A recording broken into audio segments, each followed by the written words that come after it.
तो देखो, जिस प्रकार से ये एक मशीन है, ये एक उपकरण है, किसका? ध्वनि को, मतलब कोई भी आवाज है उसको कैप्चर करके रिसीवर को भेजना इस उपकरण का काम है। उसी प्रकार स्पेक्ट्रोस्कोप एक उपकरण ये एक रेखा चित्र है, रेखा चित्र। यहां से हमने एक श्वेत प्रकाश डाली, श्वेत प्रकाश, तो ये प्रिज्म से टकराई, लेकिन हमने एक पदार्थ रख दिया, यहां पर बीच में एक पदार्थ रख दिया जिसका नाम है NaCl। क्या है? NaCl, जो कि सोडियम क्लोराइड है। क्या रख दिया? एक पदार्थ रख दिया जो कि सोडियम क्लोराइड है।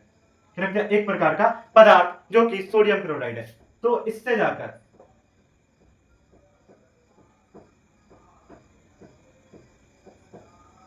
ये जब इससे टकराएगी किरण, तो टकराने के बाद जब इधर जाएगी तो हेलो एंड वेलकम गाइस। आज हमारा जो परमाणु की संरचना, स्ट्रक्चर ऑफ एटम का पार्ट जो 6 है, उसको आज हम डिस्कशन करेंगे।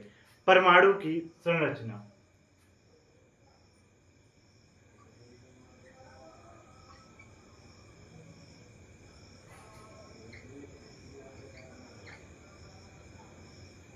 परमाणु की संरचना यानी कि स्ट्रक्चर ऑफ एटम का जो पार्ट 6 है उसको आज हम डिस्कस करेंगे।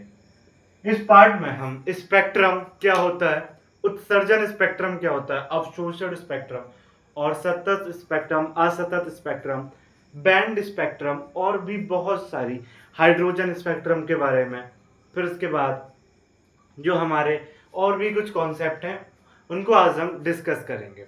देखिए, सबसे पहले स्टार्ट करते हैं स्पेक्ट्रम से। स्पेक्ट्रम क्या होता है? देखिए, स्पेक्ट्रम को हम पहले भी देख चुके हैं।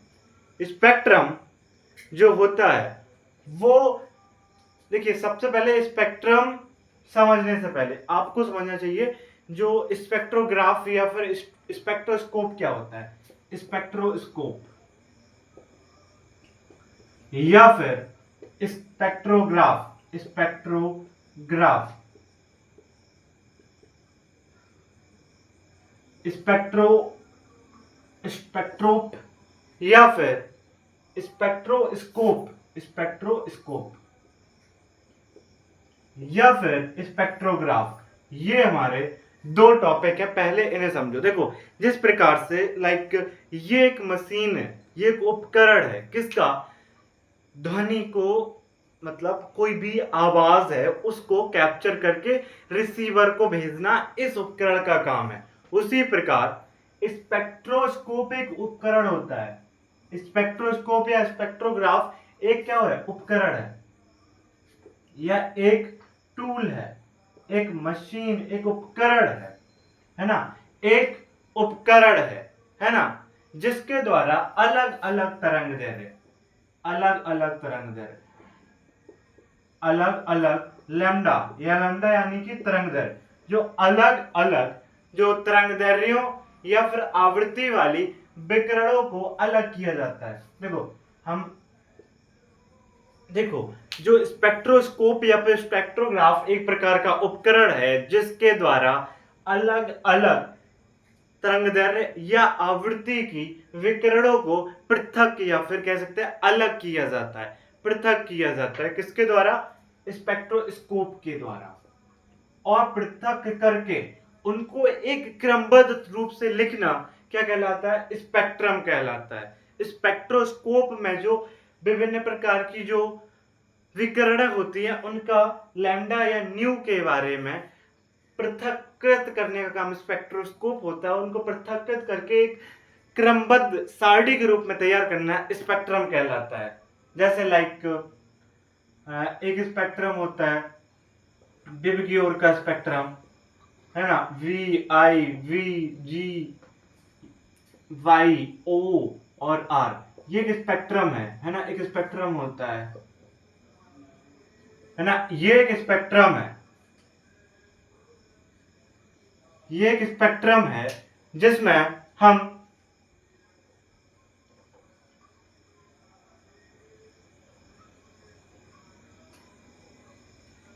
है ना, ये एक स्पेक्ट्रम है जो कि विबग्योर का है ना, जो हमारी विजुअल रे का होता है ना, उसका एक स्पेक्ट्रम है। तो हमने इसकी लैम्डा निकाली स्पेक्ट्रोस्कोप से, इसकी लैम्डा निकाली, इसकी लैम्डा निकाली, इसकी निकाल के इन सभी की स्पेक्ट्रम निकाल कर उसको हमने क्रमबद्ध तरीके से लगा दिया, तो वो एक स्पेक्ट्रम हो गई, है ना, कि किसकी लैम्डा ज्यादा है किसकी कम है ना। उसके हिसाब से आर की लैम्डा सबसे ज्यादा, इसकी सबसे कम, इसकी सबसे ज्यादा, तो हमने एक क्रमबद्ध रूप से लगा दिया कि एक स्पेक्ट्रम बन गया। तो ये होता है स्पेक्ट्रम, और ये स्पेक्ट्रोस्कोप या स्पेक्ट्रोग्राफ होता है। इसके बाद हमारा जो नेक्स्ट टॉपिक है वो देखिए स्पेक्ट्रम। सबसे अब हम समझेंगे स्पेक्ट्रोग्राम या फिर फोटोग्राफ। स्पेक्ट्रोग्राम क्या होता है? सबसे पहले हमने स्पेक्ट्रोग्राफ समझा, स्पेक्ट्रोग्राम देखिए स्पेक्ट्रोग्राम जो होता है ना वो एक प्रकार की फिल्म होती है ना। फिल्म पर डाले गए विकिरण का फोटोग्राम कहलाता है। मतलब एक फिल्म है, ये एक फिल्म है, फिल्म मतलब एक लेयर है, फिल्म है ये। इस फिल्म पर किसी विकिरण का फोटोग्राफ, मान लीजिए जो हमारी आर है, जो रेड की विकिरण है उसकी हमें फोटोग्राफ इस पर प्राप्त हो गई, ये फोटोग्राफ प्राप्त हो गई। क्या? फोटोग्राफ। तो इस फोटोग्राफ मतलब फिल्म पर प्राप्त फोटोग्राफ को फोटोग्राम कहते हैं। फोटोग्राम इसको कहते हैं, मतलब जो फिल्म पर जो प्राप्त फोटोग्राफ होता है उसे फोटोग्राम कहते हैं। इसके बाद हमारा जो यह दिए गए विकिरण का स्पेक्ट्रम, देखो स्पेक्ट्रोस्कोपी क्या कहलाता है? स्पेक्ट्रोस्कोपी नहीं, हाँ स्पेक्ट्रोस्कोपी। ठीक है, स्पेक्ट्रोस्कोपी एक प्रकार की विज्ञान की वह शाखा जिसके अंतर्गत हम सभी विकिरणों के स्पेक्ट्रम का अध्ययन करते हैं, उस विज्ञान की शाखा को स्पेक्ट्रोस्कोपी कहते हैं। सबसे पहले स्पेक्ट्रम क्या होता है वो समझ गए, स्पेक्ट्रोग्राफ क्या होता है, स्पेक्ट्रोस्कोप क्या होता है, स्पेक्ट्रोग्राम और स्पेक्ट्रोस्कोपी, ये कुछ पॉइंट थे। अब इसके बाद उत्सर्जन स्पेक्ट्रम, है ना, और दो प्रकार के स्पेक्ट्रम होते हैं। एक सेकेंड,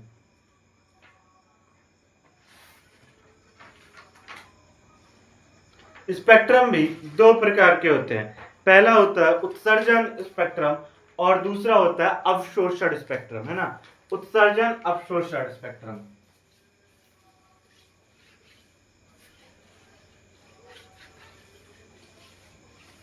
उत्सर्जन स्पेक्ट्रम और अवशोषण स्पेक्ट्रम, है ना, उत्सर्जन और अवशोषण स्पेक्ट्रम।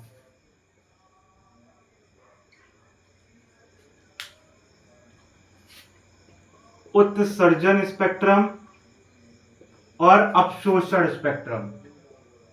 देखिए अवशोषण स्पेक्ट्रम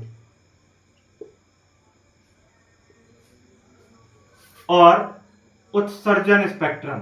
देखिए उत्सर्जन स्पेक्ट्रम भी दो प्रकार के होते हैं, एक तो सतत स्पेक्ट्रम या फिर दूसरा बैंड स्पेक्ट्रम। नहीं, सतत या असतत, असतत, हाँ, कंटिन्यूअस या डिसकंटिन्यूअस, सतत या असतत स्पेक्ट्रम। और असतत भी दो प्रकार का होता है, या तो बैंड स्पेक्ट्रम या फिर रेखीय स्पेक्ट्रम। ये दो प्रकार के स्पेक्ट्रम होते हैं असतत स्पेक्ट्रम के। देखिए स्पेक्ट्रम दो प्रकार के होते हैं, पहला उत्सर्जन, दूसरा अवशोषण स्पेक्ट्रम। उत्सर्जन स्पेक्ट्रम सतत और असतत, असतत भी दो प्रकार के, बैंड स्पेक्ट्रम और रेखीय स्पेक्ट्रम। सबसे पहले उत्सर्जन स्पेक्ट्रम। देखिए उत्सर्जन स्पेक्ट्रम क्या होता है? जिस स्पेक्ट्रम में सभी तरंगदैर्घ्य या फिर सभी रंग बिना किसी गैप के लगातार होते हैं, बिना, देखिए सबसे पहले सतत को नहीं, सतत नहीं, पहले उत्सर्जन को समझते हैं फिर हम सतत को समझेंगे। देखिए जब उत्तेजित इलेक्ट्रॉन, जब उत्तेजित इलेक्ट्रॉन या फिर कह सकते हैं उच्च ऊर्जा स्तर, जब उत्तेजित इलेक्ट्रॉन उच्च ऊर्जा स्तर से निम्न ऊर्जा स्तर पर आता है तो वहां पर जो हमें प्राप्त स्पेक्ट्रम होता है उसे उत्सर्जन स्पेक्ट्रम कहते हैं, है ना। जो प्राप्त रंगीन रेखाओं के जो समूह को उत्सर्जन स्पेक्ट्रम कहते हैं, है ना। कहने का तात्पर्य, उत्सर्जन स्पेक्ट्रम जब उत्तेजित इलेक्ट्रॉन उच्च ऊर्जा स्तर से निम्न ऊर्जा स्तर में आता है ना, या फिर कह सकते हैं कि उच्च ऊर्जा स्तर से निम्न ऊर्जा स्तर में आता है, तो इलेक्ट्रॉन रंगीन रेखाओं के समूह को उत्सर्जित करता है, उसे उत्सर्जन स्पेक्ट्रम कहते हैं। ये अपनी उत्सर्जन स्पेक्ट्रम की डेफिनेशन।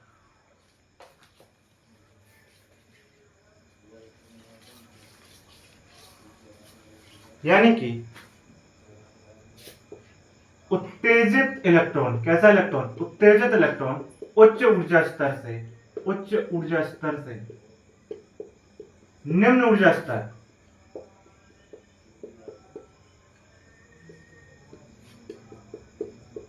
में आता है, तो रेखाओं के समूह को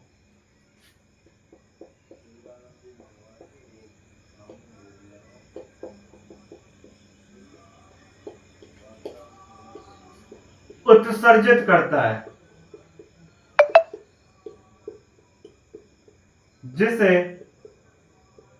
जिससे हमें उत्सर्जन स्पेक्ट्रम प्राप्त होता है। यानी कि देखो, ऐसा कोई इलेक्ट्रॉन उत्तेजित अवस्था में है, कहने का तात्पर्य वो n मान लो 2 पर है ना, अपनी मूल अवस्था पर नहीं है, वो उत्तेजित अवस्था पर है। अब वो जो यहाँ पर उपस्थित इलेक्ट्रॉन है वो अपनी उच्च ऊर्जा स्तर से निम्न ऊर्जा स्तर में n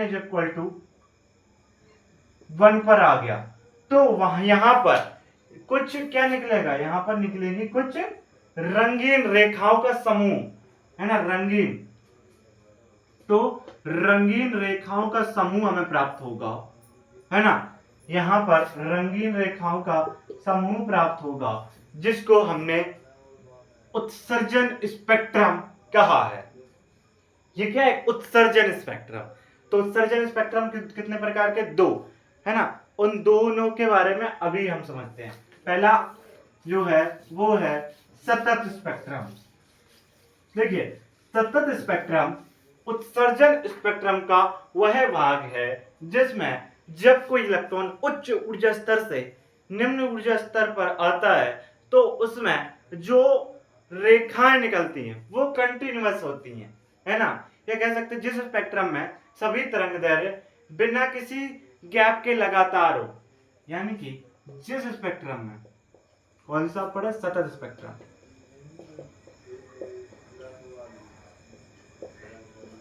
जिस स्पेक्ट्रम में सभी विकिरण की तरंगदैर्घ्य, या कह सकते हैं सभी तरंगदैर्घ्य या फिर न्यू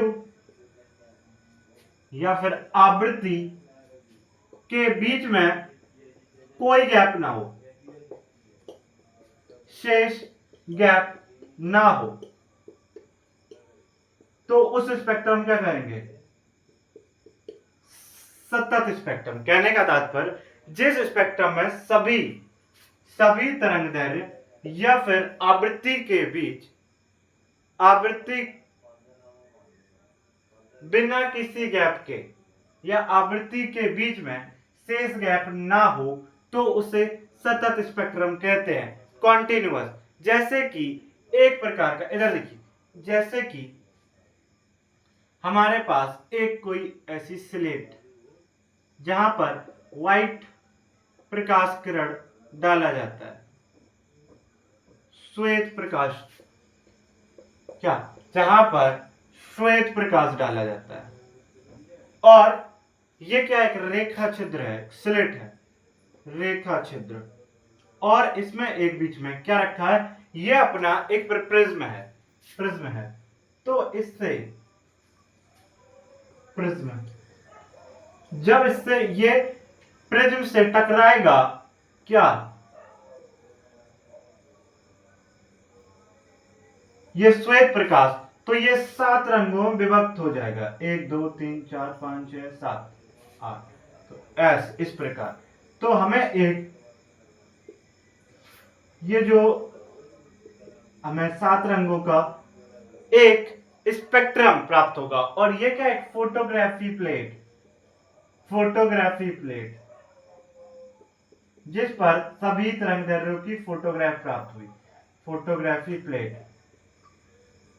और अगर हम इसका स्पेक्ट्रम देखना चाहें तो कुछ इस प्रकार का बनेगा, जिसको हमने अभी देखा था, जिनके मध्य कोई भी गैप शेष ना हो, बिना किसी गैप के। 1 2 3 4 5 6 7, तो V I V G Y O R, है ना, इस प्रकार से हम देखेंगे ये ऐसा। और हम इसमें कुछ डंडी और अलग अलग प्रकार से इसको हम इस प्रकार से कर सकते हैं, है ना। और अगर हम देखें इसको भी इस प्रकार से, मतलब इसकी तरंगदैर्घ्य इन दोनों के मध्य कोई भी गैप नहीं है। आप इसको इस प्रकार से भर दो, इसको बिंदियों के रूप में दिखा सकते हो ना। और भी आप, है ना, इसको इसको आप ऐसे भर दोगे, है ना। तो आपने देखा यहां पर कि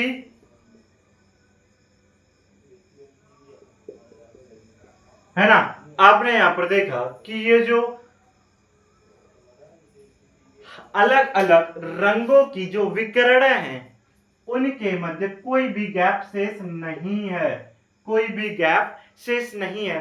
तो एक प्रकार का जो श्वेत प्रकाश का जो प्रिज्म, मतलब श्वेत प्रकाश से जो हमें स्पेक्ट्रम प्राप्त होता है वो एक प्रकार का सतत स्पेक्ट्रम है, कंटिन्यूअस स्पेक्ट्रम है। क्योंकि जिस स्पेक्ट्रम की तरंगदैर्घ्य या आवृत्ति बिना किसी गैप के लगातार प्राप्त हो, उस स्पेक्ट्रम को सतत स्पेक्ट्रम कहते हैं। और ये एक प्रकार का सतत स्पेक्ट्रम है। इसके बाद जो हमारा नेक्स्ट टॉपिक है वो है असतत स्पेक्ट्रम।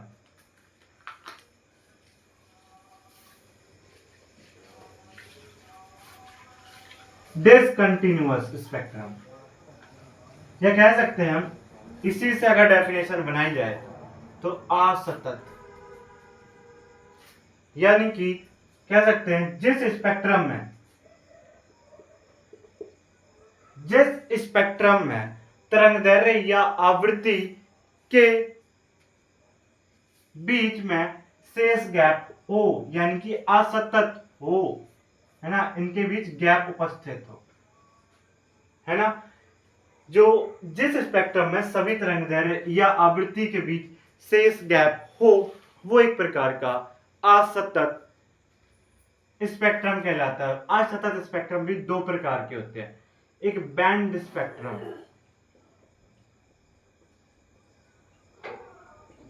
और दूसरा रेखीय स्पेक्ट्रम।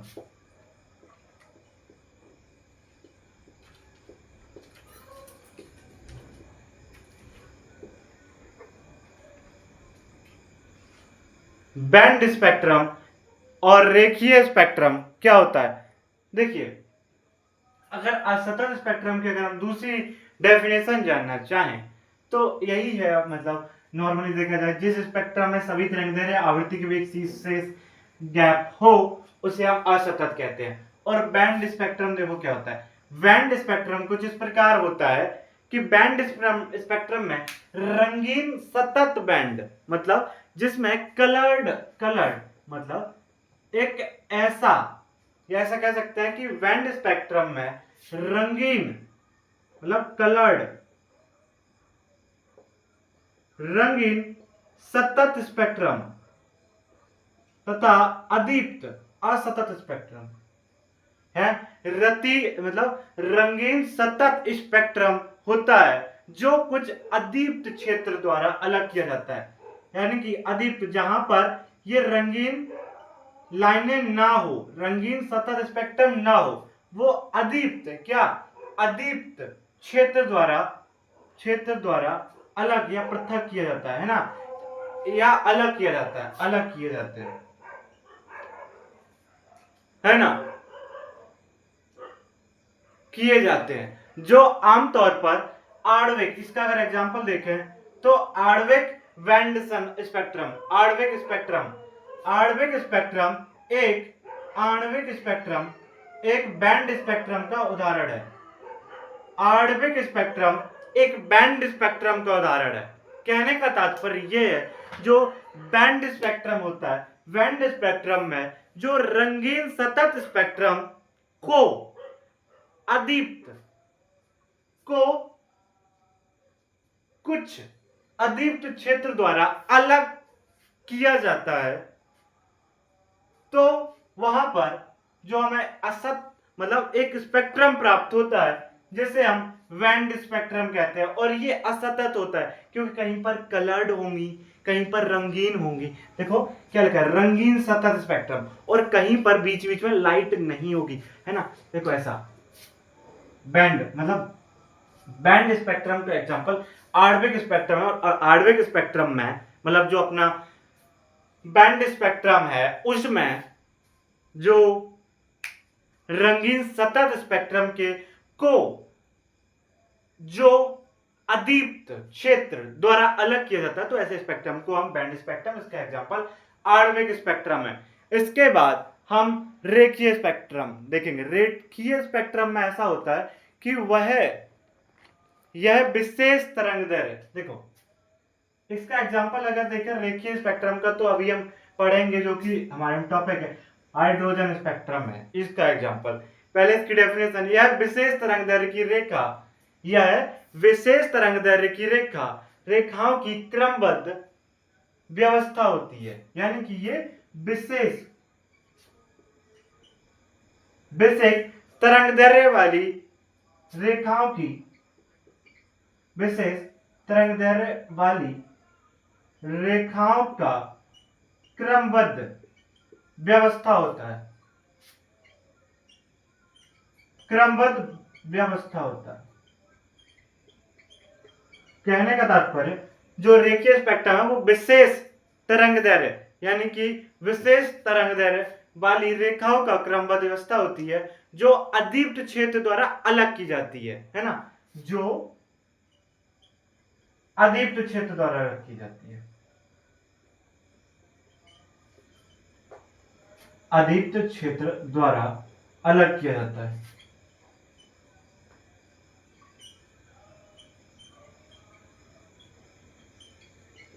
इसका एग्जांपल हाइड्रोजन स्पेक्ट्रम है।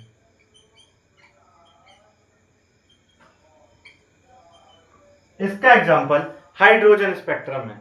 क्या है? Hydrogen spectrum. देखिए ये और ये क्या है, देखिए जो बैंड स्पेक्ट्रम होता है ना, वो उसमें जो बैंड स्पेक्ट्रम में रंगीन सतत स्पेक्ट्रम को अदीप्त क्षेत्र द्वारा अलग किया जाता है, तो वो बैंड स्पेक्ट्रम जिसका एग्जांपल आणविक स्पेक्ट्रम है। लेकिन उसके अगर हम दूसरी तरफ देखें तो रेखीय स्पेक्ट्रम में क्या होता है, ये जो स्पेक्ट्रम है वो विशेष तरंगदैर्घ्य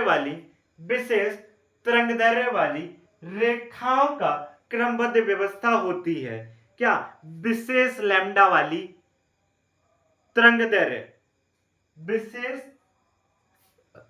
विशेष लैम्डा वाली रेखाओं का क्रमबद्ध व्यवस्था होती है, जिसको अदीप्त क्षेत्र द्वारा पृथक किया जाता है। ये इसका एग्जांपल हाइड्रोजन स्पेक्ट्रम है। ये अपना हाइड्रोजन स्पेक्ट्रम के बारे में हम पूरा देखेंगे, क्योंकि अपना इसमें जो नेक्स्ट टॉपिक रहने वाला है वो हाइड्रोजन स्पेक्ट्रम ही है। इसके बाद हमारा पहले हो गया उत्सर्जन स्पेक्ट्रम, रेखीय स्पेक्ट्रम, मतलब उत्सर्जन स्पेक्ट्रम कितने प्रकार के होते हैं। अब अवशोषण स्पेक्ट्रम, देखिए अवशोषण स्पेक्ट्रम मतलब होता है कि जैसे इलेक्ट्रॉन, कोई भी इलेक्ट्रॉन यहां पर उपस्थित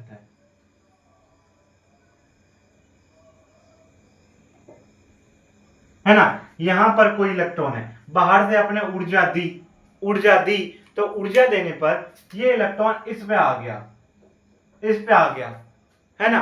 तो ये निम्न ऊर्जा स्तर से उच्च ऊर्जा स्तर, यानी कि इलेक्ट्रॉन अपनी निम्न ऊर्जा स्तर से उच्च ऊर्जा स्तर में जाता है ना, तो वहां पर एक हमें स्पेक्ट्रम या रेखाओं का समूह प्राप्त होता है, जिसे हम अवशोषण स्पेक्ट्रम कहेंगे। आइए जानते हैं इसके बारे में। अवशोषण स्पेक्ट्रम, इसकी डेफिनेशन, जब सतत स्पेक्ट्रम में से किसी पदार्थ द्वारा कुछ विशेष तरंगदैर्घ्य का प्रकाश अवशोषित कर लिया जाता है, तो वहां पर जो देखिए इसकी डेफिनेशन, अच्छी डेफिनेशन, बढ़िया वाली, ये वाली डेफिनेशन आपको याद रखना है। अवशोषण स्पेक्ट्रम,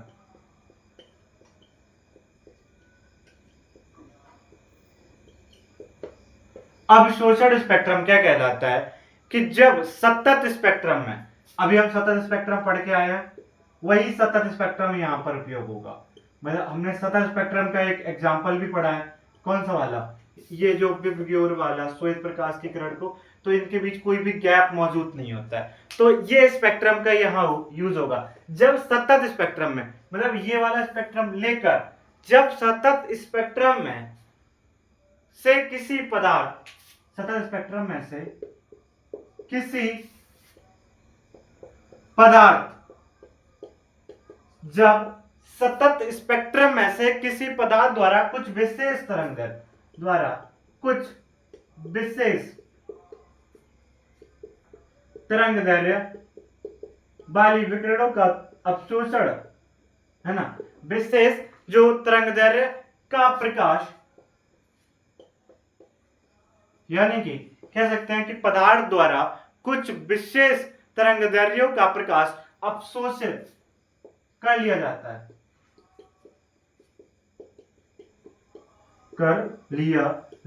है, तो वहां पर हमें क्या, एक स्पेक्ट्रम, जो हमें फाइनली स्पेक्ट्रम प्राप्त हो, वो एक अवशोषण, जब सतत स्पेक्ट्रम में से किसी पदार्थ द्वारा कुछ विशेष तरंगदैर्घ्य का प्रकाश अवशोषित कर लिया जाता है, तो प्रकाश अवशोषित कर लिया जाता है। देखो समझो, अब इस डेफिनेशन का मतलब, इसमें हम सतत स्पेक्ट्रम जो है उसका यूज करके जो अवशोषण स्पेक्ट्रम निकाले जाते हैं। देखिए कैसे, जब सतत स्पेक्ट्रम में से किसी पदार्थ द्वारा विशेष तरंगदैर्घ्य का प्रकाश अवशोषित कर लिया जाता है। देखो समझो कैसे, हम इसी का एग्जांपल लेके चलेंगे। एक श्वेत प्रकाश, ये एक रेखा छिद्र, यहां से हमने एक श्वेत प्रकाश डाली, श्वेत प्रकाश, तो ये प्रिज्म से टकराई, लेकिन हमने एक पदार्थ रख दिया, यहां पर बीच में एक पदार्थ रख दिया जिसका नाम है NaCl। क्या है? NaCl, जो कि सोडियम क्लोराइड है। क्या रख दिया? एक पदार्थ रख दिया जो कि सोडियम क्लोराइड है। क्या रख दिया? एक प्रकार का पदार्थ जो कि सोडियम क्लोराइड है। तो इससे जाकर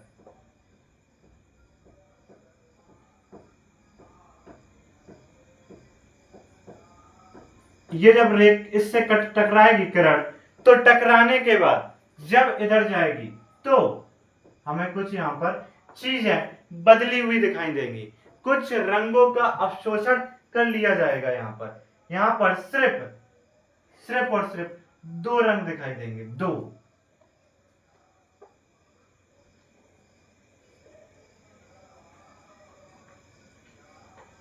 जिनको हम फोटोग्राफी प्लेट पर प्राप्त करेंगे। यानी कि कहने का तात्पर्य है, जब किसी सतत स्पेक्ट्रम में किसी पदार्थ द्वारा ये क्या था? श्वेत प्रकाश ही तो था। किसी पदार्थ, मतलब जब सतत स्पेक्ट्रम में से किसी पदार्थ द्वारा कुछ विशेष तरंगदैर्घ्य वाला जो प्रकाश होता है उसको अवशोषित कर लिया जाता है। अब देखो यहां पर अवशोषित कर लिया गया, फोटोग्राफी प्लेट पर हमें ये सारी चीजें प्राप्त हो गई।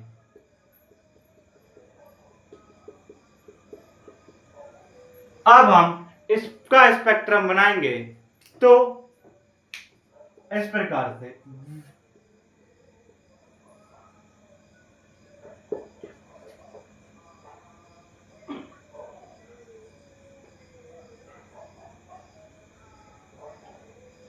देखो VIVGYOR, तो देखो ये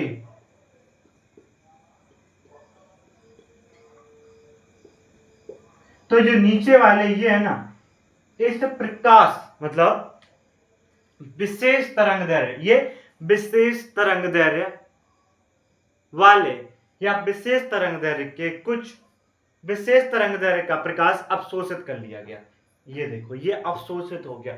तो ये जो हमें स्पेक्ट्रम, सतत स्पेक्ट्रम को पीले क्षेत्र में अंधेरा,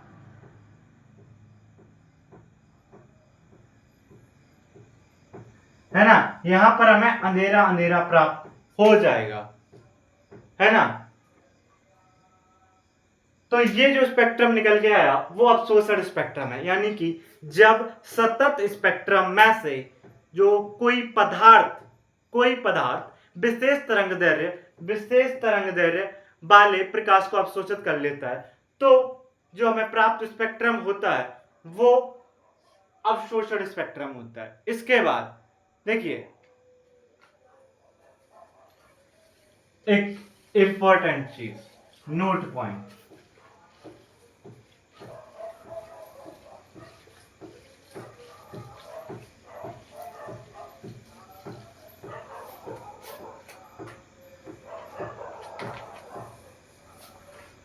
देखिए एक इंपॉर्टेंट पॉइंट, इमिशन स्पेक्ट्रम। देखो इमिशन स्पेक्ट्रम क्या होता है,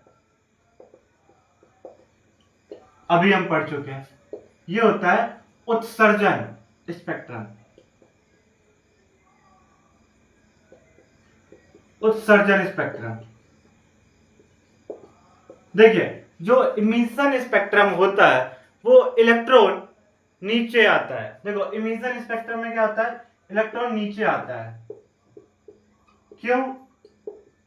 क्योंकि मतलब उत्सर्जन, ऊर्जा का उत्सर्जन कब करेगा, जब इलेक्ट्रॉन अपना उच्च ऊर्जा स्तर से, मतलब यहां से इलेक्ट्रॉन यहां आएगा तो यहां पर ऊर्जा का उत्सर्जन करेगा, उच्च ऊर्जा स्तर से निम्न ऊर्जा स्तर। और अगर हम देखें जो अपना एब्जॉर्प्शन स्पेक्ट्रम होता है, कह सकते हैं अपना जो अवशोषण स्पेक्ट्रम होता है, इलेक्ट्रॉन ऊपर जाता है, इलेक्ट्रॉन ऊपर जाता है। यहां पर जो इलेक्ट्रॉन है वो परमाणु प्रकाश को अपने अंदर लेता है। नहीं, यहां पर इलेक्ट्रॉन ऊपर वाला कोई केस नहीं होता है। यहां पर देखिए, और यहां पर एक चीज कि यहां पर चमकीली रेखाएं प्राप्त होती हैं, चमकीली रेखाएं प्राप्त होंगी क्योंकि इलेक्ट्रॉन निकलेगा, प्राप्त होंगी। कहने का तात्पर्य ऐसा है कि आपने पटाखे देखे, पटाखे तो जब उनको फोड़ते हैं तो वहां पर इलेक्ट्रॉन उच्च ऊर्जा स्तर से निम्न ऊर्जा स्तर में आते हैं, तो वहां पर एक कुछ चमकीली रेखाएं प्राप्त होती हैं, क्योंकि वहां पर उत्सर्जन स्पेक्ट्रम वाला केस आया है ना, क्योंकि नीचे इलेक्ट्रॉन आया तो वहां पर चमकीली रेखाएं प्राप्त होगी, ब्राइट लाइंस। और अगर हम देखें एब्जॉर्प्शन स्पेक्ट्रम, परमाणु प्रकाश को अपने अंदर लेता है, परमाणु प्रकाश को अपने अंदर लेता है। हमने देखा भी था कि जो सतत स्पेक्ट्रम होता है, सतत स्पेक्ट्रम में से कोई पदार्थ न किसी पदार्थ द्वारा कुछ विशेष तरंग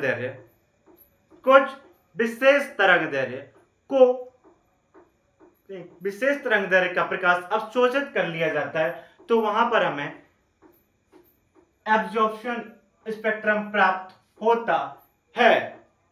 और यहां पर हमें ब्लैक रेज प्राप्त होंगी, काली रेखाएं। और जो हमने अभी जो बनाया था, जिस पे हमने विवग्योर बनाया था ना, तो इस पे जो येलो थी ना, येलो वाली, वो ब्लैक हमें किरण प्राप्त होती है, ब्लैक लाइन प्राप्त होती है ना।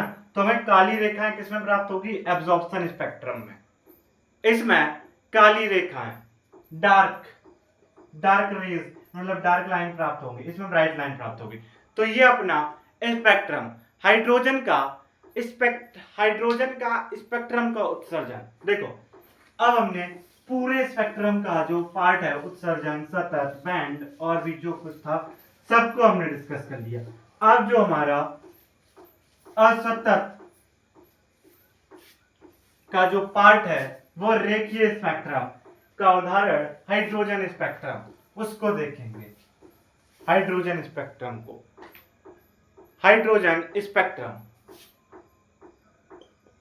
हाइड्रोजन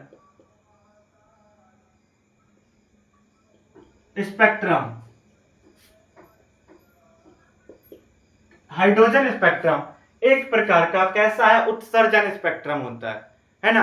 हाइड्रोजन परमाणु के इलेक्ट्रॉन उच्च ऊर्जा स्तर से निम्न ऊर्जा स्तर में आते हैं तो विकिरण तरंगदैर्घ्य का प्रकाश उत्सर्जित करता है ना। विकिरण जो होता है ना वो तरंगदैर्घ्य का प्रकाश उत्सर्जित करता है, जिससे हमें रंगीन रेखाएं प्राप्त, रेखाओं के समूह को हाइड्रोजन स्पेक्ट्रम कहते हैं। कहने का तात्पर्य, जब हाइड्रोजन परमाणु के इलेक्ट्रॉन उच्च ऊर्जा स्तर से निम्न ऊर्जा स्तर में आते हैं तो वहां पर विकिरण की तरंगदैर्घ्य का जो प्रकाश उत्सर्जित होता है तो वहां पर हमें रेखाओं का समूह प्राप्त होता है, जिन्हें हम हाइड्रोजन स्पेक्ट्रम कहते हैं। और इसको प्राप्त करने के लिए सबसे पहले आपको विसर्जन नली में हाइड्रोजन को भर देना है, हाइड्रोजन गैस भर दो।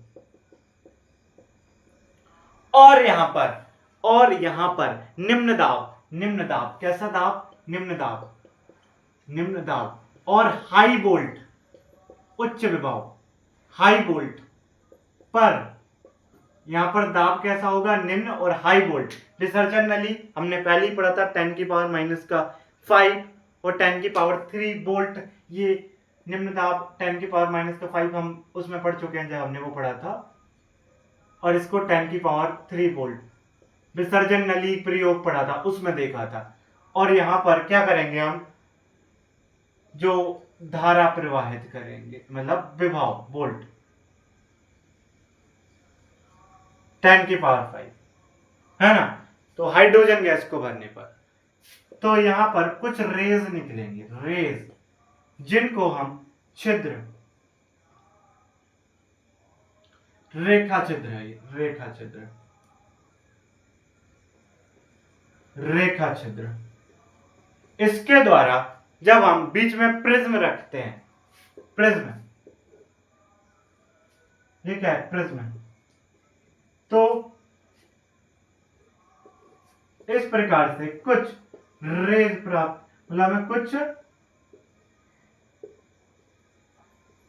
इस प्रकार से फोटोग्राफिक प्लेट पर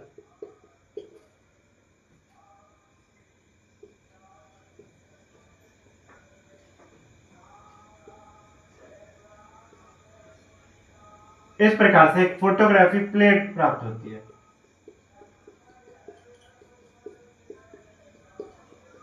है ना। इस प्रकार से फोटोग्राफी प्लेट प्राप्त होती है, ये किरणपुंज है।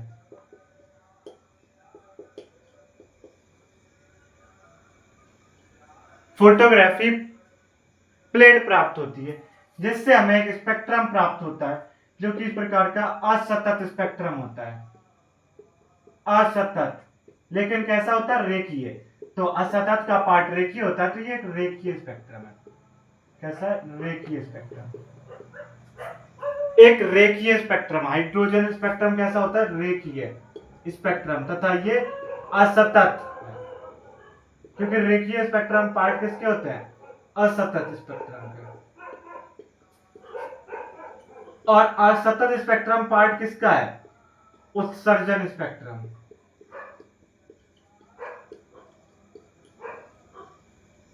यानी कि जब हाइड्रोजन परमाणु के इलेक्ट्रॉन उच्च ऊर्जा स्तर से निम्न ऊर्जा स्तर में आते हैं तो वहां पर जो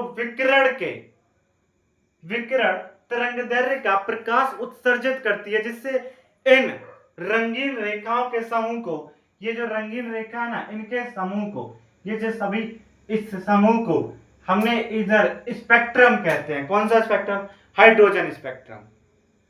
ये अपना हाइड्रोजन स्पेक्ट्रम है। हाइड्रोजन स्पेक्ट्रम को इस हिसाब से हमने देखा।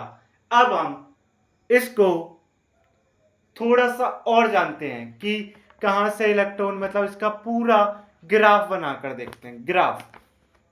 ग्राफ कैसे बनता है, मतलब जो किरणों के नाम भी होते हैं, लाइमेन, बामर, पास्टन, ब्रैकेट, फुंड, हम्फ्री, ये सभी जो हाइड्रोजन स्पेक्ट्रम की श्रेणियां होती हैं, है ना, उसको आइए अब हम देखते हैं। हाइड्रोजन स्पेक्ट्रम में।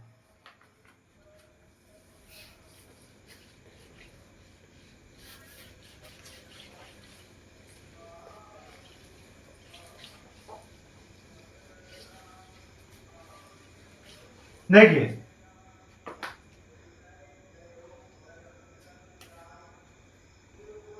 ये n is equal to infinity मान लो, n इज इक्वल टू 6 है ना, इसके बाद n इज इक्वल टू 5, ये क्या है, n is equal to 5,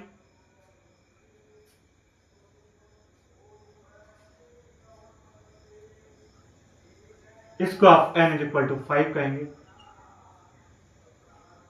n is equal to 4,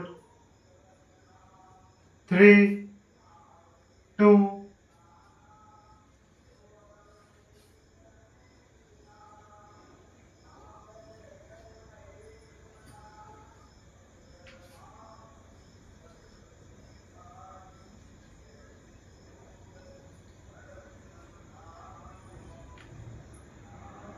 ये n is equal to 3, n is equal to 2, n is equal to 1।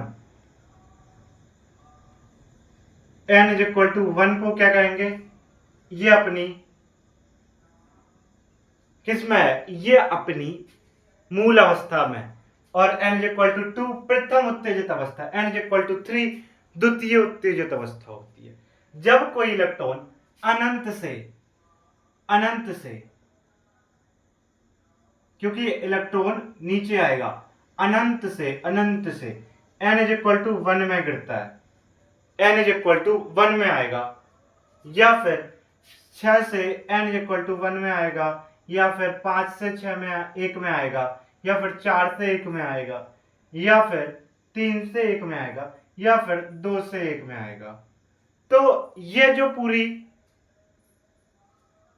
अगर कोई भी electron n is equal to infinity से n इज इक्वल टू 1 में आता है, तो इन सभी श्रेणियों को हम बामर कहते हैं, नहीं लाइमेन कहते हैं, क्या लाइमेन श्रेणी कहते हैं, लाइमन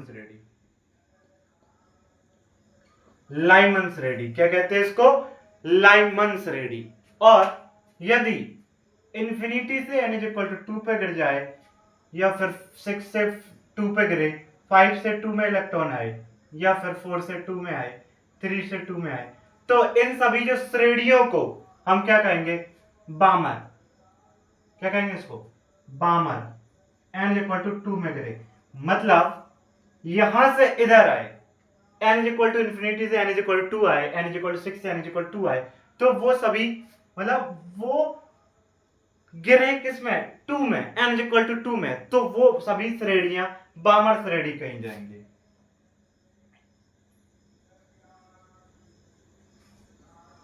और जहां से गिरती है उसे n2 कहते हैं, उसको n1 कहते हैं। तो इसके लिए n1 की वैल्यू 2 हो जाएगी, इसके लिए n1 की वैल्यू 1 हो जाएगी।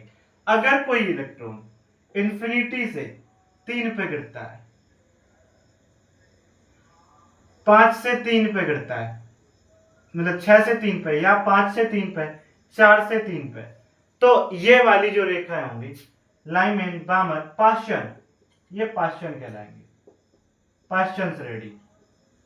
इनकी पूरी सीरीज जो होती है वो पाश्चन सीरीज कहलाती है।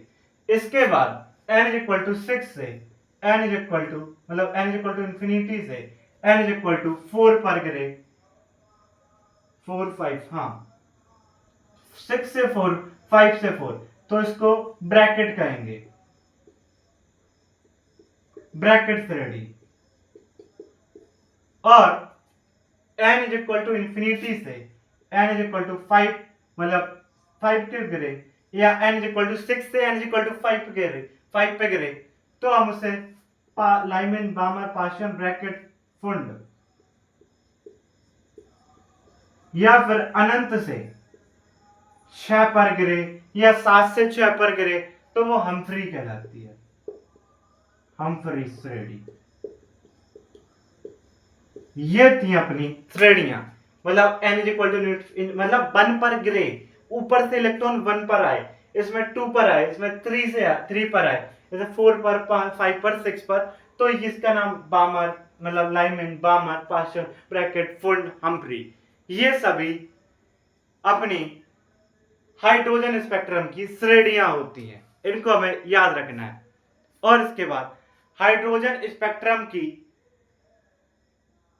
परमाणु की स्पेक्ट्रम रेखाओं का एक टेबल है, उसको समझते हैं। इसके बाद श्रेणी के बाद हाइड्रोजन परमाणु की स्पेक्ट्रम रेखाएं।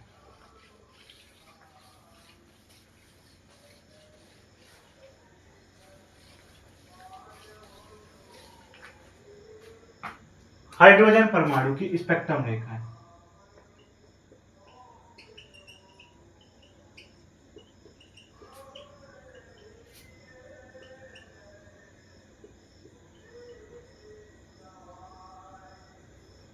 हाइड्रोजन स्पेक्ट्रम की, हाइड्रोजन परमाणु की जो स्पेक्ट्रम रेखा है, देखिए सबसे एक टेबल ऐसी, इस टेबल में देखिए सबसे यहां पर हम श्रेणी का नाम डालेंगे, यहां पर N1 लिखेंगे, यहां पर N2 लिखेंगे कि N2 क्या होगा। फिर यहां पर स्पेक्ट्रम का क्षेत्र लिखेंगे, स्पेक्ट्रम का क्षेत्र, यहां पर N2 लिखेंगे, यहां पर N1, यहां पर कौन सी श्रेणी है, लाइमेन है, बामर है, पास्चन है, ब्रैकेट है, फुंड है, इन सभी की श्रेणियों का नाम यहां पर लिखेंगे। देखिए स्पेक्ट्रम का क्षेत्र मतलब N2 ग्रेटर देन N1, इधर पर लिखेंगे N2 ग्रेटर देन N1। देखिए पहली आप देखिए लाइमन श्रेणी में N1 मतलब जैसे इलेक्ट्रॉन हम देख रहे थे, ऐसी रेखाएं बनाई थी, तो वो अनंत से एक पर आ रहा था, एक पर। तो N1 मतलब जहां पर इलेक्ट्रॉन आता है, कहां पर आ रहा है, एक पर आ रहा है, तो N1 की वैल्यू एक आ गई। कहां से आ रहा है, वो N2, यानी कि N1 मतलब इलेक्ट्रॉन लाइमन में एक पर गिरेगा, कहां पर गिरेगा, जहां पर गिरेगा वो वैल्यू N1 हो जाएगी, तो एक पर गिरेगा, है ना। और N2 की वैल्यू मतलब N2 की N1 से बड़ी होनी चाहिए, तो N1 एक है तो एक से बड़ी, 2, 3, क्योंकि हमें पता है उत्सर्जन स्पेक्ट्रम में इलेक्ट्रॉन हमेशा 2 से गिर सकता है, 3 से गिर सकता है, 4 से, 5 से गिरेगा, अनंत से गिर सकता है। लेकिन उत्सर्जन स्पेक्ट्रम बनाने के लिए उस जो भी श्रेणी है उससे ऊपर, मतलब जैसे अगर n इक्वल टू 1 में गिरना है तो n इक्वल टू 1 में उपस्थित, मतलब n इक्वल टू 2 में गिरना है तो n इक्वल टू 2 से 1 में नहीं जाएगा, क्योंकि वहां पर उत्सर्जन स्पेक्ट्रम नहीं बनता। 2, 3, 4 ऐसे ही अनंत, आप कुछ भी ले सकते हो, अनंत, है ना। N2 की वैल्यू, और यहां पर आपको जो रेखा प्राप्त होगी वो होंगी परावैगनी रेखा, परावैगनी रेखा। देखो आपसे पूछा जाएगा परावैगनी कि जो लाइमन श्रेणी है वो किस क्षेत्र में आती है, तो वो आएंगी परावैगनी क्षेत्र में। किस में आएंगी, परावैगनी क्षेत्र में। और एक चीज और, H अल्फा, ये चीज H अल्फा और H बीटा क्या होता है, देखिए यदि इलेक्ट्रॉन लाइमन श्रेणी के लिए H अल्फा देखी जाए, H अल्फा कहने का तात्पर्य यह है कि यदि लाइमन है तो N1 में गिरेगा, लेकिन कहां से, उसके जस्ट ऊपर वाले से, N2 से N1 में गिरे, यानी कि 2 से 1 में गिरे तो अल्फा, 3 से 1 में गिरे तो H बीटा। इस प्रकार से हम कहते हैं लाइमन श्रेणी का H अल्फा, यानी कि 1 से जस्ट ऊपर क्या है, 2, तो 2 से 1 में गिरे तो से H अल्फा कहेंगे लाइमन श्रेणी का। और 3 से 1 में गिरे, मतलब गिनना तो 1 में ही है, लेकिन अगर 3 से 1 में गिरा तो H बीटा कहेंगे, ये चीज है ना। 2 से 1 में गिरे H अल्फा,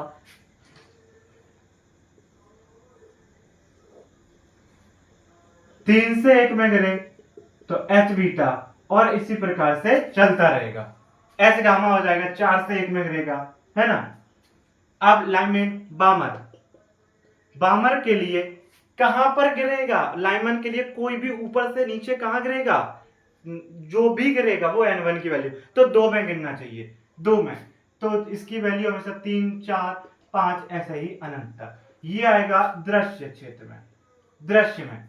किस में आएगा ये? दृश्य में। और इसके लिए एच अल्फा हो जाएगा 3 से 2 में गिर जाए एच अल्फा, 4 से 2 में गिरे एच बीटा, और इसी प्रकार से चलता रहेगा। लाइमन बामर पाशन, इसके लिए 3 हो जाएगी। लाइमन बामर पाशन ब्रैकेट फुंड हम्फ्री,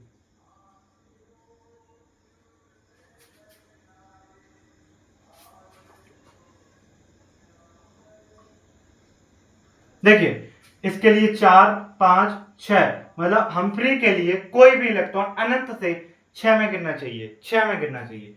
तो ये हो जाएगा 4 5 6, मतलब हमेशा इससे ज्यादा ही होगा क्योंकि उत्सर्जन स्पेक्ट्रम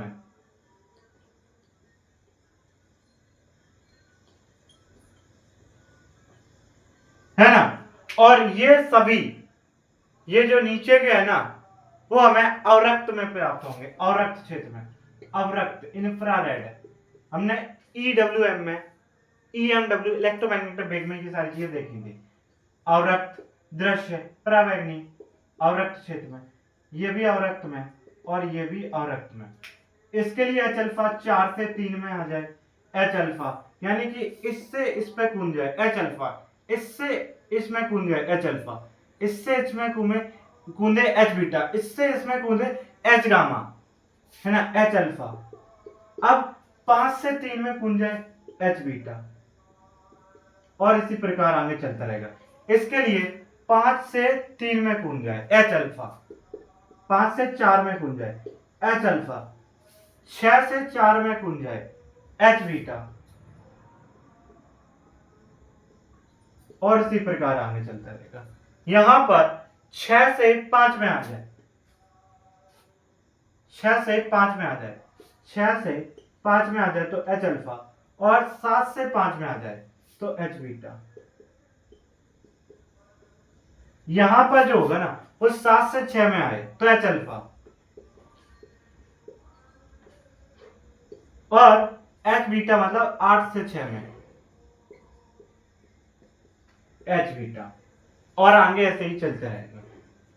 एच गामा आगे आ जाएगा, मतलब जब 9 से 6 में जाएगा तो एच गामा आ जाएगा, इसी प्रकार से। तो ये श्रेणी थी हाइड्रोजन परमाणु की, जो स्पेक्ट्रम रेखाएं की, है ना, स्पेक्ट्रम रेखाओं की।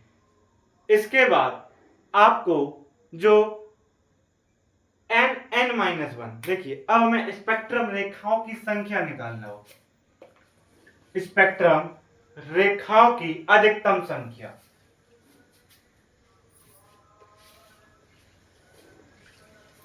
जो हमें स्पेक्ट्रम रेखाओं की अधिकतम संख्या निकालने का सूत्र, स्पेक्ट्रम रेखाओं की अधिकतम संख्या निकालने का सूत्र n-1/2 होता है ना, n-1/2।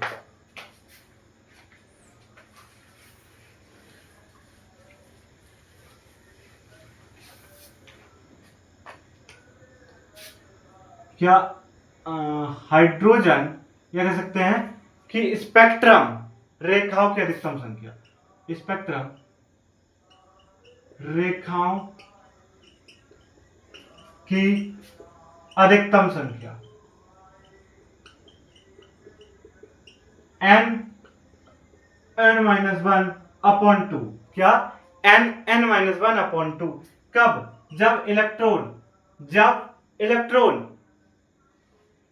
जब इलेक्ट्रॉन nb कक्षा से, मतलब ऊपर कोई भी कक्षा हो सकती है, ऐसे देखिए यहां पर,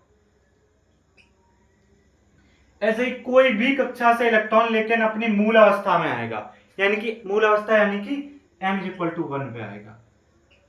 तो वहां पर स्पेक्ट्रम रेखाओं की संख्या निकालने के लिए ये वाला सूत्र लगाएंगे n-1/2। nb कक्षा से मूल अवस्था में आए तो वहां पर ये वाला फॉर्मूला यूज करते हैं, है ना। स्पेक्ट्रम रेखाओं की अधिकतम संख्या n-1/2 जब इलेक्ट्रॉन nb कक्षा से अपनी मूल अवस्था में आए। लेकिन यदि इलेक्ट्रॉन यदि इलेक्ट्रॉन जो है ना वो n2 से n1 में आए,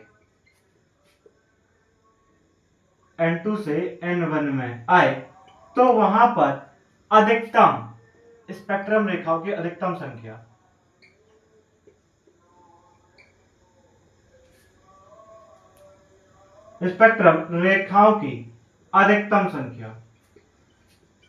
वो निकालने के लिए आपको दूसरा सूत्र लगाना होगा। वो क्या है? n2 माइनस n1, दूसरे में n2 minus n1 plus 1 by 2। क्या? n2 minus n1 n2 minus n1 plus 1 by 2। ये वाला फॉर्मूला स्पेक्ट्रम रेखाओं की है ना, मतलब n2 और n1 के बीच में उत्सर्जित रेखाओं की संख्या n2 माइनस n1 और n2 minus n1 plus 1 by 2 इस फॉर्मूले से निकाल लेंगे। और अगर आपको एक और सूत्र है 1 upon lambda is equal to nu, ये पता है क्या है? ये न्यू बार, इसको कहते हैं तरंग संख्या। वो होता है RH 1 अपॉन n1 का स्क्वायर माइनस 1 अपॉन n2 का स्क्वायर इंटू जेड स्क्वायर। ये एक सूत्र है जो कि तरंग दैर्ध्य के लिए जब कोई इलेक्ट्रॉन n2 से n1 में आता है तो ये वाला, और n1 क्या है? n1 है जहां पर इलेक्ट्रॉन आता है,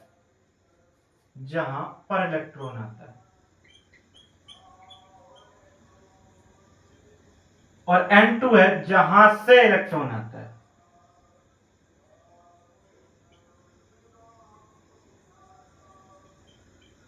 तो आपसे ऐसे पूछेगा कि इलेक्ट्रॉन n2 से n1 में आया है तो यहां पर तरंग दैर्ध्य क्या होगी? इस सूत्र से हम निकाल सकते हैं 1 upon lambda is equal to RH। RH क्या है? यहां पर रिडबर्ग कांस्टेंट, जहां RH Rydberg constant, Rydberg Hindi में रिडबर्ग नियतांक है, जिसका अगर हम देखें वैल्यू तो वो बेसिकली आपको याद रखने की आवश्यकता नहीं है, क्योंकि जब हम जो डिस्कस करेंगे क्वेश्चन को उसमें इसके बारे में देख लेंगे। लेकिन कुछ ऐसा होता है 10 96 78 इस प्रकार का होता है ना, 10 96 78 टाइप का, इसी टाइप का होता है। और अगर इसका देखा जाए मीटर इनवर्स में ऐसे होता है ना, 10 96 78। अगर जो मतलब कोई भी इसमें एरर हुई तो हम क्वेश्चन में देख लेंगे इसके बारे में, है ना। रेडबर्ग कांस्टेंट RH है, और न्यू बार के यहाँ पर जो है न्यू बार वो है तरंग संख्या। तरंग संख्या जो होता है ना, उसकी अगर हम डेफिनेशन देखें तो लैम्डा के व्युत्क्रम को, यानी कि लैम्डा यानी कि तरंग दैर्ध्य के व्युत्क्रम को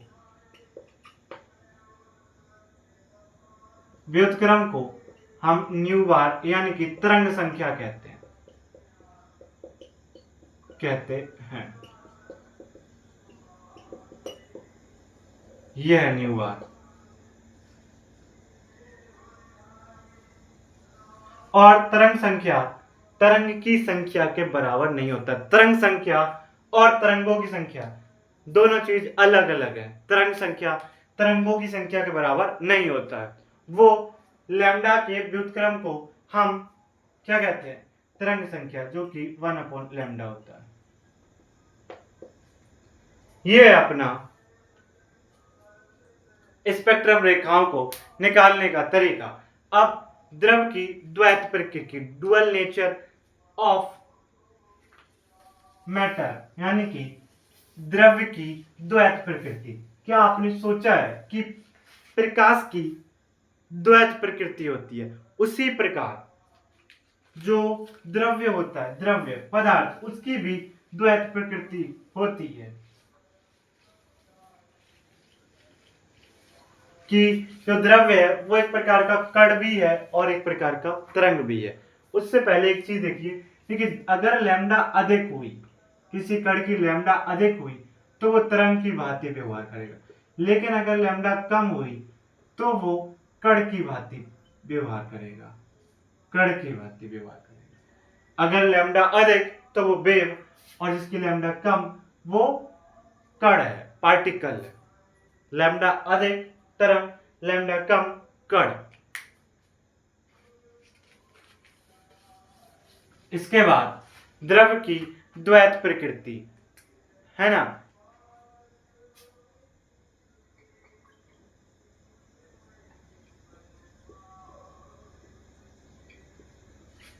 या फिर जो डी ब्रोगली समीकरण है ना, या फिर डी ब्रोगली समीकरण, डी ब्रोगली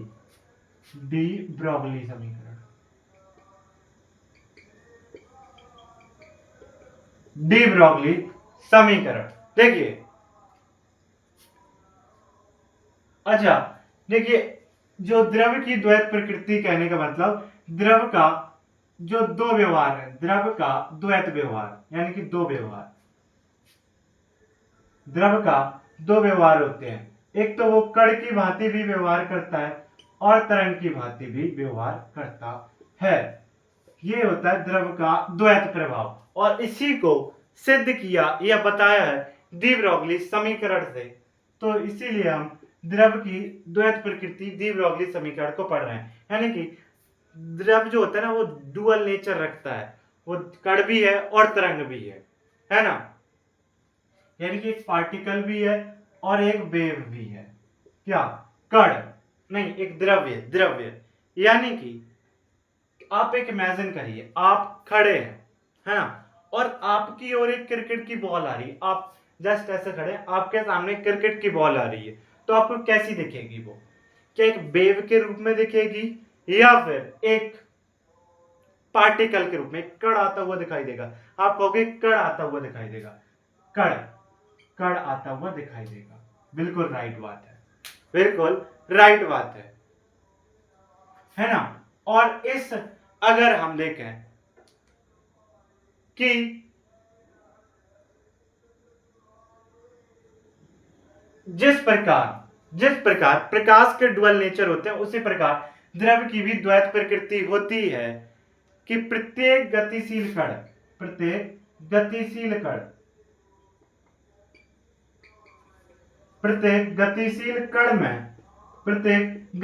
कण में कण तथा तरंगदैर्घ्य दोनों के गुण विद्यमान होते हैं। कण तथा तरंग दोनों के गुण विद्यमान होते हैं, है ना, दोनों के या दोनों प्रकृति होती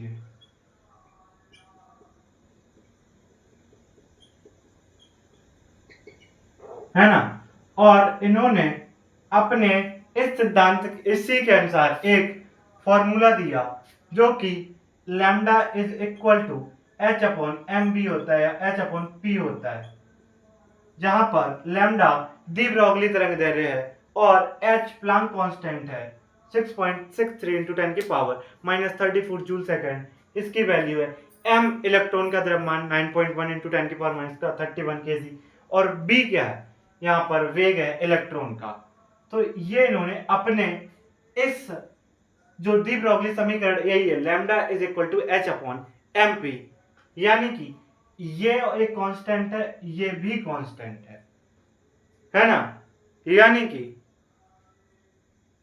जो तरंग है वो द्रव्यमान और वेग के व्युत्क्रमानुपाती, मतलब तरंग प्रकृति जो है वो द्रव्यमान और वेग के व्युत्क्रमानुपाती होता है। ये इन्होंने अपने सिद्धांत के अनुसार कहा।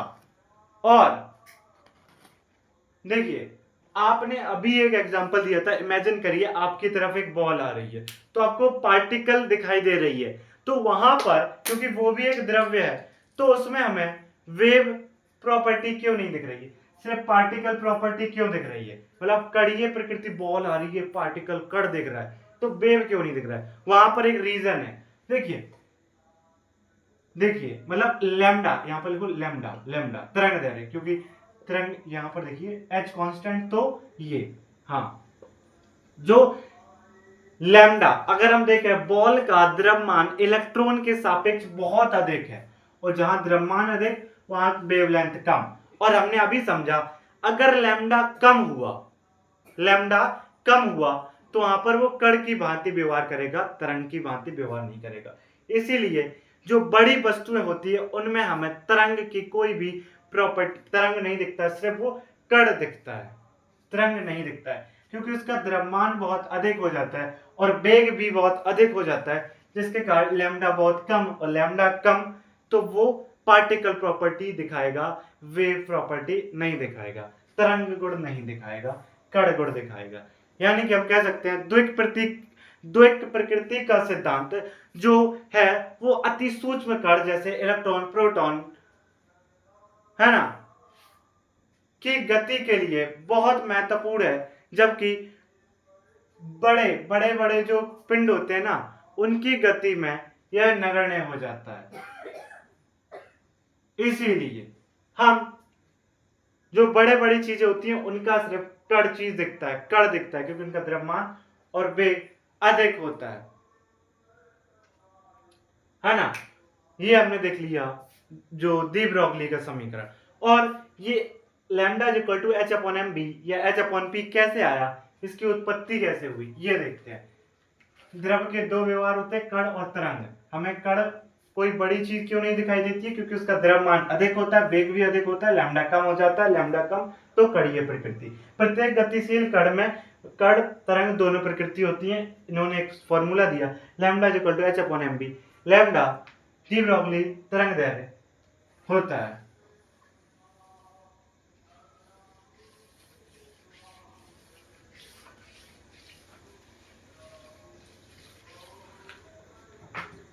इसकी उत्पत्ति कैसे हुई, उत्पत्ति कैसे हुई किसकी, डी ब्रोगली तरंग दैर्ध्य की, वो देखते हैं।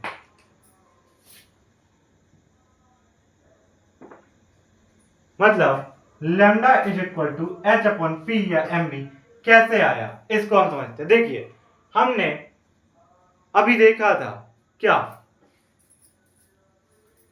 जो प्लांक के नियम के अनुसार, प्लांक नियम पढ़ लिया, प्लांक थ्योरी जो हमने पढ़ी थी उसमें E is equal to H nu कहा और E is equal to H C by lambda लिख सकते हैं। इसको हमने प्रथम नियम कहा, क्या कह सकते हैं इसको, मैं प्रथम समीकरण कह दो इसको। और हम आइंस्टीन साहब का, आइंस्टीन हिंदी में लिखते हैं आइंस्टीन जो सिद्धांत था उनका समीकरण E is equal to M C square, E is equal to M C square होता है, एम सी स्क्वायर। अगर हम ये भी E है, ये भी E है, अगर हम समीकरण 1 व 2 से, समीकरण 1 व 2 से देखें तो H C by lambda is equal to M C square, एक सी से कट जाएगा और जो लैम्डा हमें इधर चला जाएगा तो lambda is equal to H upon M C. लेकिन ये जो यहां पर किसके लिए था, लाइट के लिए था, मतलब प्रकाश के लिए था, तो हमने वहां पर सी लिया वेग। लेकिन अब हम एक इलेक्ट्रॉन का वेग इलेक्ट्रॉन के लिए निकाल रहे हैं, तो वहां यहां पर हम वेग क्या लेंगे, वी लेंगे, वी। तो lambda is equal to H upon M V. यही जो तरंग दैर्ध्य, मतलब जो सिद्धांत था किसका, डी ब्रोगली का समीकरण था, वो हमें प्राप्त हो गया। Lambda is equal to M B जो होता है उसे संवेग कहते हैं, संवेग एच अपॉन पी। इस प्रकार से हम लिख सकते हैं, lambda is equal to H upon P होता है। और इसके बाद देखिए ये हमें प्राप्त हो गया, ये प्राप्त हो चुका है। हमने उत्पत्ति देख ली कैसे निकल के आया, डी ब्रोगली साहब का समीकरण। अब इसके बाद हम जानते हैं कि जो काइनेटिक एनर्जी होती है वो हाफ एम बी स्क्वायर होती है।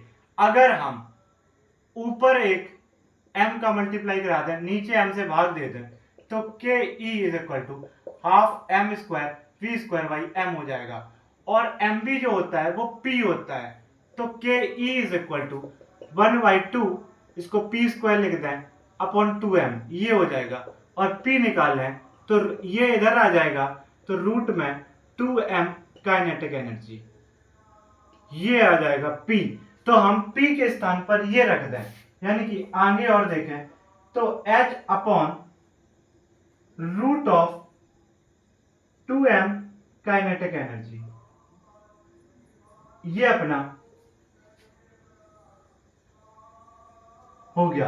इसके आगे अगर हम और भी अगर इसको कन्वर्ट करें, काइनेटिक एनर्जी जो होती है वो होती है Q into V, Q into V. तो यहां पर हम H is equal to under root 2m Q into V लिख सकते हैं।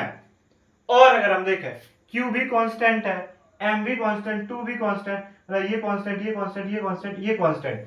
अगर हम इन सभी कांस्टेंट की वैल्यू रख दें तो हमें जो निकल के आएगा वो under root 12.27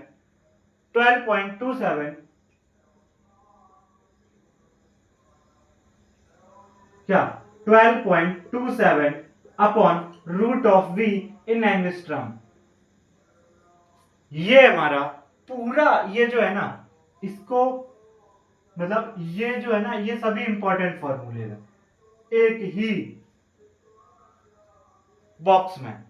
H is equal to H upon M B, H upon P, H upon root 2m के काइनेटिक एनर्जी क्यू भी लिख सकते हैं, सभी कांस्टेंट उनकी वैल्यू रखी तो 12.27 अपॉन रूट वी एंगस्ट्रॉम। ये अपना जो समीकरण है हमने देख लिया।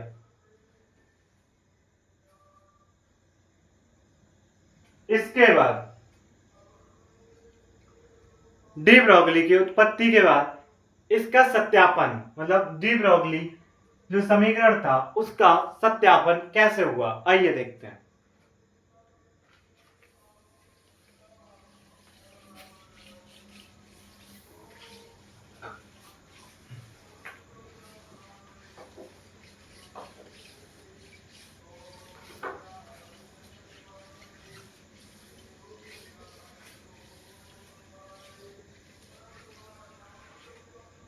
देखिए कैथोड किरण है गतिशील इलेक्ट्रॉन, कैथोड किरण यानी कि गतिशील इलेक्ट्रॉन अपने मार्ग में। देखिए आपने जब हमने पढ़ा था कैथोड किरण, कैथोड किरणों के बारे में, कैथोड किरणों के बारे में, तो उनकी जब हम गुण पढ़ रहे थे, गुण प्रॉपर्टीज पढ़ रहे थे उनकी हम, तो वहां पर हमने देखा था कि ऐसी जब जो किरणें जा रही थी, किरणें, उनके बीच में एक पंखा रख देने पर, एक हमने पंखा रखा था तो इस पंखे को घुमा रही थी, है ना, इस पंखे को ये घुमा रही थी, क्या ये जो रेस थी। तो हमें यहां से समझ आया कि अगर घुमाएंगी तो यहां पर एक पार्टिकल टकराएगा, ऐसा घूम जाएगा, फिर और टकराएगा और घूम जाएगा, इधर टकराया फिर घूम गया। तो यहां से जो कैथोड रे परीक्षण से इस पंखे के घूमने से जो कण प्रकृति का सत्यापन हो गया। इन्होंने यही तो कहा था कण, और मतलब एक ये गतिशील है ना, ये गतिशील इलेक्ट्रॉन है कैथोड किरण में। कैथोड किरण में क्या है, गतिशील इलेक्ट्रॉन। अगर पंखे के इस तरफ है तो वो क्या है, इसको घुमा रहा है, तो वो कणीय प्रकृति को सत्यापित करता है। इसके बाद देखिए, इसके बाद जो आपने डेविसन, देखिए डेविसन एक है हमारे साइंटिस्ट, डेविसन, जर्मर और थॉमसन,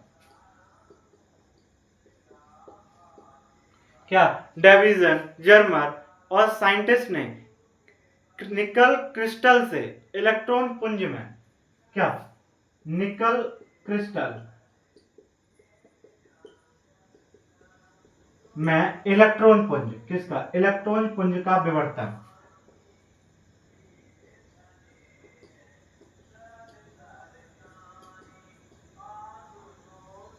देखिए विवर्तन, इसको हम प्रकाश वाले चैप्टर में पढ़ेंगे, विवर्तन क्या होता है, व्यतिकरण क्या होता है। लेकिन जो विवर्तन है ना वो एक तरंग का गुण होता है, किसका, अभी इतना समझो, जो विवर्तन है ना वो एक तरंग का गुण होता है। और हमें जब डेविसन, जर्मर, थॉमसन ने जो निकल क्रिस्टल से इलेक्ट्रॉन पुंज में विवर्तन को देखा तो वहां से तरंग प्रकृति का भी सत्यापन हो गया, यानी कि डी ब्रॉगली का जो सिद्धांत है वो एकदम सही था द्वैत प्रकृति का, कि जो कैथोड के डोज से जो पंखे घुमाने वाले से हमें पता चल गया कि इसका कण कण नेचर है, और डेविसन, जर्मन, थॉमसन ने जो प्रिज्म मतलब जो निकल क्रिस्टल के इलेक्ट्रॉन पुंज विवर्तन से तरंग प्रकृति का सत्यापन किया। ये हमारे जो डी ब्रॉगली थे ना, उनका जो सिद्धांत था उसका सत्यापन हो गया, सत्यापन इन दो चीजों से इन्होंने हाथों हाथ क्या दे दिए, सत्यापन भी दे दिए। इसके बाद जो डी ब्रॉगली सिद्धांत के दो टॉप मतलब एक और बचता है कि जो हमने बोर मॉडल के बारे में पढ़ा था, बोर मॉडल में MBR is equal to NH/2π, लेकिन ये उन्होंने सिर्फ क्या करी थी, इमेजिन करा था, इमेजिन कल्पना करी थी। किसने बोहर ने कुछ उसके बारे में हमें प्रूफ नहीं दिया था, सत्यापित नहीं किया था कि ये फॉर्मूला जो इलेक्ट्रॉन होता है वो उस कक्षा में उपस्थित होता है जिसका कोणीय संवेग H/2π का पूर्ण गुणज होता है, ये उन्होंने कहा था। लेकिन ये कैसे आया इसके बारे में नहीं बताया। लेकिन जो अपने मतलब जो अपने डी ब्रॉगली के सिद्धांत की महत्वता, मतलब डी ब्रॉगली साहब जी ने इसको पूरा समझा दिया था। एक मिनट में इसको देख लेते हैं। देखिए डी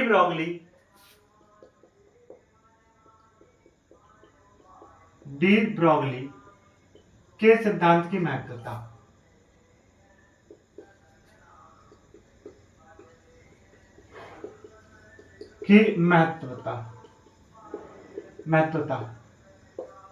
है ना, कि महत्वता। देखिए क्या है महत्वता, आप जानते हैं। पहला चीज, कुछ चीजों को समझिए। पहला, ये n=3 पे है मान लो, तो इसमें तरंग कितनी होंगी, 3 ही होंगी, 3 तरंगें होंगी, है ना। यदि n=3 में और मान लो n=8 में है एक इलेक्ट्रॉन, तो उसमें तरंगें भी 8 होंगी। 1 2 3 4 5 6 7 8, 1 2 3 4 5 6 7 8। तो ये कहने का तात्पर्य ये है कि तरंगों की संख्या क्या होगी, जितनी उसमें मतलब उसकी n की वैल्यू होगी, बस वही इसकी तरंग संख्या होगी, तरंगों की संख्या होगी। या कह सकते हैं किसी भी, देखिए पहले तो हमने H=m/mu ये पढ़ लिया, लैम्डा इज इक्वल टू पहला पॉइंट। और किसी भी बंद कक्ष की परिधि का मान, इस बंद जो परिधि है ना, इस परिधि का मान कितना होता है, एक वृत्त की परिधि कितनी होती है, 2πr, ये 2πr होगी, 2πr होगी। और परिधि का मान उसमें गतिशील इलेक्ट्रॉन की तरंगदैर्घ्य का पूर्ण गुणज होगा, यानी कि परिधि का मान जो होगा ना, वो उसकी तरंगदैर्घ्य का पूर्ण गुणज होगा। कहने का ये स्टेटमेंट है। स्टेटमेंट ये था कि किसी बंद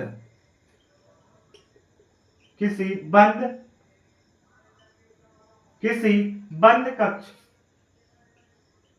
की परिधि, किसी बंद कक्ष की परिधि उस तरंगदैर्घ्य उसके तरंगदैर्घ्य की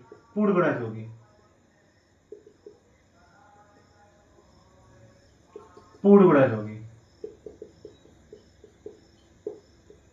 होगी, कहने का तात्पर्य परिधि कितनी होती है वृत्त की, 2πr, वो n × लैम्डा होगी, सीधी बात n × लैम्डा होगी।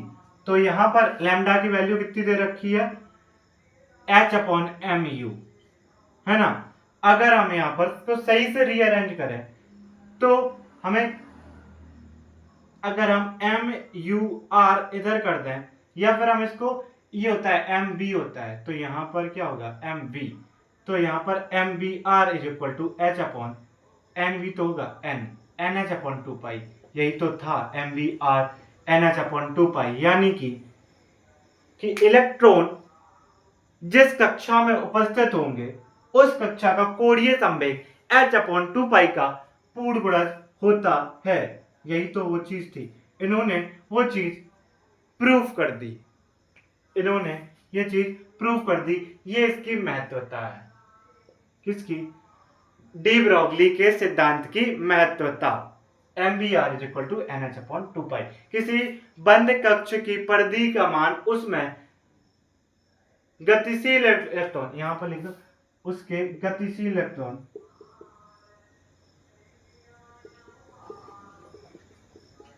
क्योंकि इलेक्ट्रॉन अगर गतिशील होगा तभी तो वो तरंग प्रकृति दिखाएगा। गतिशील इलेक्ट्रॉन की तरंगदैर्ध्य की पूर्ण गुणज होगी, है ना, या two pi R equal to N lambda, इसी का यूज करके हमने M B R equal to N H upon two pi, यानी कि बोर ने बंद कक्ष के कोणीय संवेग के क्वांटीकृत की कल्पना कर अपना परमाणु सिद्धांत दिया था, परंतु वह गणितीय रूप से इसे सिद्ध नहीं कर सका। इस तत्व का व्यंजन डी ब्रोगली के द्वारा प्रस्तुत किया गया। और दूसरी चीज, इसकी पहली महत्वता यही थी कि इन्होंने जो क्वांटीकृत कोणीय संवेग को देख समझा पाया था। इसके बाद दूसरा पॉइंट, पहला पॉइंट के बाद दूसरा पॉइंट ये है, किसी गतिमान तरंगदैर्घ्य उसके द्रव्यमान के व्युत्क्रमानुपाती होता है। कहने का मतलब तरंगदैर्घ्य जो होती है ना, वो द्रव्यमान के व्युत्क्रमानुपाती होती है ना, क्योंकि हम जानते हैं lambda is equal to H upon B होता है ना। गतिशील इलेक्ट्रॉन के लिए लैम्डा किस किस के, द्रव्यमान और वेग के व्युत्क्रमानुपाती होता है। वही तो उसने चीज कही है कि किसी गतिशील गतिमान की तरंगदैर्घ्य उसके द्रव्यमान के व्युत्क्रमानुपाती होता है, अर्थात यदि गतिशील इलेक्ट्रॉन का द्रव्यमान अधिक है तो उसकी मतलब गतिशील जो द्रव्यमान है उसका, गतिशील है कण, उसका द्रव्यमान अधिक है तो उसकी लैम्डा कम होगी। यदि गतिशील कण का द्रव्यमान कम है तो उसका लैम्डा अधिक होगा, यानी लैम्डा कम मतलब एम कम तो लैम्डा अधिक, एम कम लैम्डा अधिक, एम अधिक तो लैम्डा कम हो जाएगा। ये अपना द्वितीय महत्वता कि किसी गतिशील तरंग मतलब गतिमान की, किसी गतिमान इलेक्ट्रॉन या किसी की तरंगदैर्घ्य, गतिमान होना चाहिए लेकिन किसी गतिमान की जो तरंगदैर्घ्य होगी वो द्रव्यमान के व्युत्क्रमानुपाती होती है, अर्थात जिसका द्रव्यमान अधिक उसकी तरंगदैर्घ्य कम, जिसका द्रव्यमान कम उसकी तरंगदैर्घ्य अधिक। यही इसकी दूसरी महत्वता है। हाइजेनबर्ग का अनिश्चितता का सिद्धांत, ठीक है, हाइजेनबर्ग का अनिश्चितता का सिद्धांत क्या कहता है, वो एक सिद्धांत ना बोर साहब के, जो हमने बोर के परमाणु मॉडल की कमियां पढ़ेंगी तो हमने उसमें एक कमी लिखी थी कि बोहर का मॉडल हाइजेन जो वर्ग है उनके सिद्धांत मतलब हाइजेनबर्ग का अनिश्चितता के सिद्धांत की व्याख्या नहीं करता है। देखो ये बताओ मैं एक पहले कि मैं भाग रहा हूं तो क्या आप मेरी पोजीशन बता पाओगे? मैं अगर भाग रहा हूं तो आप कहोगे नहीं। अगर मैं रुका हुआ हूं तो क्या मेरी स्पीड बता पाओगे, वी वेलोसिटी बता पाओगे? आप कहोगे नहीं, जो शून्य होगी। तो इन्होंने इसी पर आधारित एक अपना सिद्धांत दिया जिसे हमने हाइजेनबर्ग का सिद्धांत कहा। हाइजेनबर्ग का अनिश्चितता का सिद्धांत,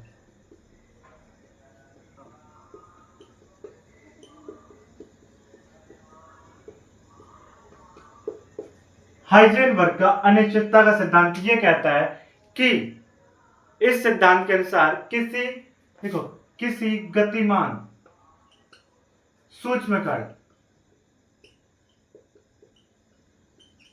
किसी गतिमान अति सूक्ष्म कण या सूक्ष्म कण, किसी गतिमान सूक्ष्म कण जैसे इलेक्ट्रॉन, प्रोटॉन, न्यूट्रॉन, अल्फा, ये सभी के वेग या फिर कह सकते हैं संवेग के वेग या फिर संवेग और स्थिति का तथा स्थिति का मतलब किसी गतिमान सूक्ष्म कण के वेग तथा स्थिति का साथ साथ मतलब एक साथ यथार्थ मापन संभव नहीं है।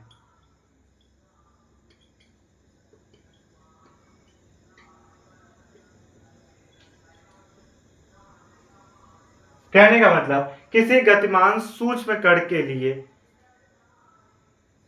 किसी गतिमान सूक्ष्म कण के वेग तथा स्थिति का वेग या संवेग की स्थिति का साथ साथ यथार्थ मापन संभव नहीं है ना, और या फिर यथार्थ निर्धारण संभव नहीं है, निर्धारण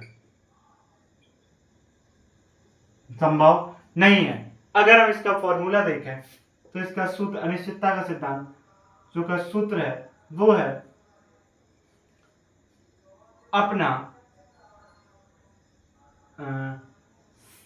संवेग जो होता है ना, संवेग P greater than h upon 4 pi, नहीं x इंटू डेल्टा, एक सेकेंड देखिए, delta x into delta P is greater than is equal to h upon 4 pi, यानी कि delta x into delta P is equal to मतलब is greater than and equal to h upon 4 pi, या फिर आप इसको ऐसा भी लिख सकते हैं delta x m into delta v greater than and equal to h upon 4 pi.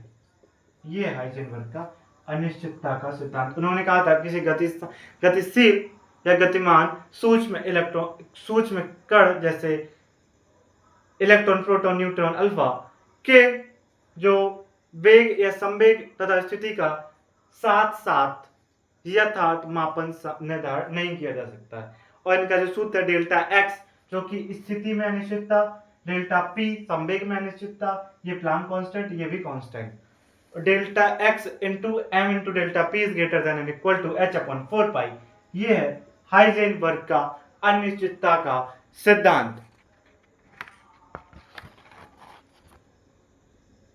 ये और यहीं से जो बोहर साहब का मॉडल बिल्कुल खराब हो जाता है, यानी कि जो ऑर्बिट वाली कॉन्सेप्ट है, जो कक्षा वाली कॉन्सेप्ट है, जिन्होंने कहा था कि निश्चित कक्षा में चक्कर लगाते हैं, वो ऑर्बिट वाला कॉन्सेप्ट गलत हो जाता है और यहां से एक नया कॉन्सेप्ट आता है जिसे क्वांटम यांत्रिकी मॉडल कहते हैं। क्वांटम यांत्रिकी मॉडल कहते हैं,